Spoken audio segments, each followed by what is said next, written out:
बिस्मिल्लाहिर्रहमानिर्रहीम। अस्सलाम वालेकुम। काश्तकार भाई, तिल के खेतों के अंदर इस वक्त मेरिड बग का हमला नज़र आ रहा है। उसकी निशानदेही आप कुछ इस तरीके से कर सकते हैं कि आपको ऊपर वाले पत्तों के ऊपर काले रंग का तेल की तरह नज़र आएगा। काले रंग के तेल के आपको कतरे नज़र आएंगे या काला तेल आपको पड़ा हुआ नज़र आएगा।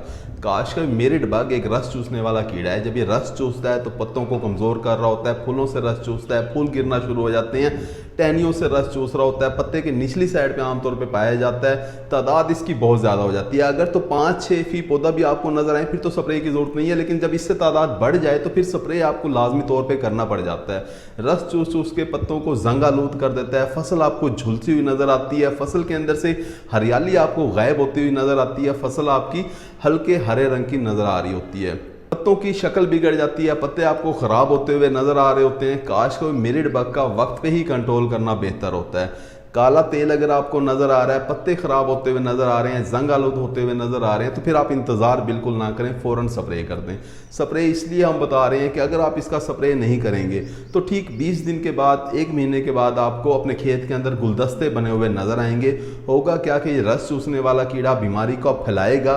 फिलौड़ी की बीमारी जिसे कहते हैं, तिल के बटूर की बीमारी जिसे कह रहे होते हैं, बटूर बना हुआ नज़र आता है, गुलदस्ते बने हुए नज़र आते हैं। वो आपको शुरू के अंदर थोड़े नज़र आते हैं, एक एकड़ के अंदर आपको 20-30 नज़र आते हैं। उसके बाद उनकी तादाद बढ़ती जाती है, सारा का सारा तिल का खेत आपका ख़राब हो जाता है, पैदावार आपकी बहुत ज़्यादा ख़राब हो रही होती है।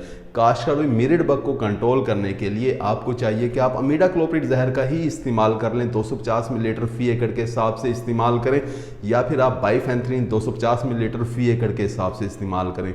इसके अलावा फिप्रोनिल के भी बहुत अच्छे रिजल्ट मिलेंगे अगर आप ये इस्तेमाल करते हैं। एयर कंपनी रीजेंट के नाम से दे रही होती है 80% WG वाला 30 ग्राम फी एकड़ के हिसाब से आप इस्तेमाल कर लें, मेरिड बग आपके खेत के अंदर कंट्रोल हो जाएगा। काश्तकार भाई, कोई भी जहर का आप इस्तेमाल करें, याद रखें मेरिड बग का मुकम्मल कंट्रोल खेत में नहीं मिलेगा।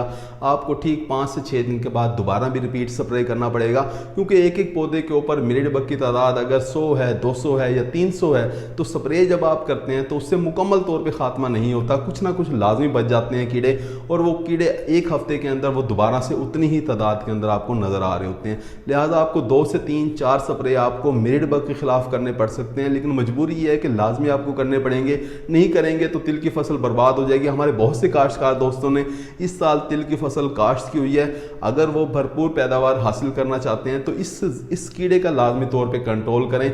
इसके अलावा कुछ खेतों के अंदर सफ़ेद मक्खी का हमला भी नज़र आ रहा है, लेकिन ऐसा कुछ खेतों के अंदर है। मेरिड बग का हमला तकरीबन हर खेत के अंदर ही नज़र आ रहा है। अगर आपने चौड़े पत्तों वाली तिल की कोई वैरायटी काश्त की हुई है, उसके अंदर इसका हमला ज़्यादा होगा।